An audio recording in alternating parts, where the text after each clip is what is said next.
अस्सलामुअलैकुम, आप देख रहे हैं जेएन न्यूज और मैं हूं आपकी मेजबान सुंबल ज़िया। बुलेटिन का बाकायदा आगाज करते हैं और शामिल करते हैं अब तक की अहम तरीन खबरें। जख्मी होने वाले सहाफी नसरुल्लाह गडानी जुमे की सुबह कराची के निजी अस्पताल में इंतकाल कर गए। कराची अशरफ अली खोखर घोटकी में फायरिंग से जख्मी सहाफी नसरुल्लाह गडानी चल बसे। 4 रोज कबल घोटकी में नामालूम हमलावरों की फायरिंग से जख्मी होने वाले सहाफी नसरुल्लाह गडानी जुमे की सुबह कराची के निजी अस्पताल में इंतकाल कर गए। इन्ना लिल्लाहि व इन्ना इलैहि राजिऊन।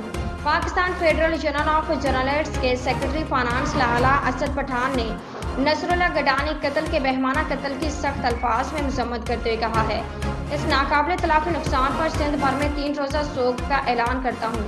प्रेस क्लबों पर स्याह परचम लहराए जाएंगे, जबकि तमाम सरकारी कवरेज सहाफ़ी बाजुओं पर स्याह पट्टियाँ बांध कर करेंगे।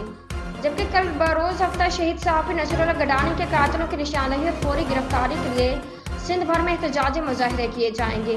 वज़ीर-ए-आला सिंध मुराद शाह, वज़ीर दाखिला ज़िया लंचार और IG सिंध गुलाम नबी मेमन फौरी तौर पर आला सतह JIT तश्कील देकर शहीद सहाफ़ी के कत्ल में मुलव्विस अफराद को बेनकाब और गिरफ्तार करें, वरना एहतजाज का दायरा मुल्क भर तक वसी किया जाएगा।